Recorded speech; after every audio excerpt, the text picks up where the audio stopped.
میں صرف دو باتیں اپنے مسلمان بھائیوں کے سامنے رکھنا چاہتا ہوں. یہ بات آپ اپنے ذہن نشین کر لیں اور اپنی آنے والی نسلوں کے لیے اپنے بچوں کو تلقین کر جائیں کہ عالم اسلام اور مسلمانوں کا سب سے بڑا دشمن یہودی ہے. اس کرۂ ارض پر اگر کوئی ناپاک قوم ہے تو یہودی ہے، اور سب سے زیادہ جس نے عالم اسلام کو نقصان پہنچایا ہے، جس نے مسلمانوں کا قتل عام کیا ہے، وہ یہودی ہے.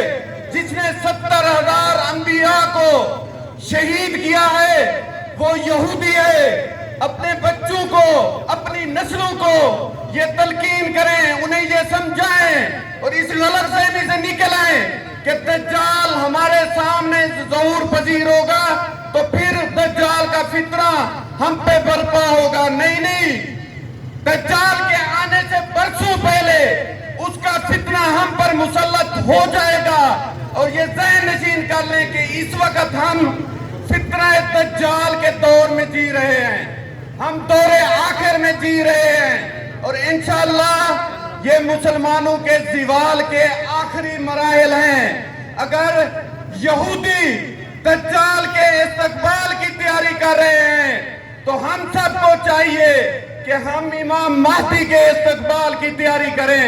ہم نے ان کا مقابلہ کرنا ہے. بہت ہو چکا، مسلمانوں نے زوال بہت دیکھ لیا، اب مسلمانوں کو عروج ملنا ہے. انشاءاللہ اس فتنہ دجال کا ہم نے مقابلہ کرنا ہے، اور اس کا ثبوت یہ ہے کہ فتنہ دجال کا دور کیسے ہے. اس کا ثبوت یہ ہے کہ ہمیں اپنے گھروں کے اندر، اسلامی ممالک کے اندر یہودیت کے خلاف بات نہیں کرنے دی جا رہی، ان کے ظلم کے خلاف بات نہیں کرنے دی جا رہی، لیکن ہم مزاحمت کریں گے مظلوم فلسطینیوں کی ہر طریقے سے، ان کی جو ہے نا حمایت کریں گے. اور میں آخری بات کہتا چلوں کہ اس فتنہ دجال کا بینیفیشری صرف دو طرح کے لوگ ہیں: مسلمانوں میں موجود منافق اور کافر. اس کے علاوہ جس کے دل میں رائی برابر بھی ایمان ہوگا وہ فتنہ دجال کا سامنا ضرور کرے گا، لیکن مزاحمت کرے گا، مقابلہ کرے گا. اور انشاءاللہ ہم متحد ہو کر پوری عالم اسلام کے مسلمان، پوری امت یہودیت کا مقابلہ کریں گے، دجال کا مقابلہ کریں گے.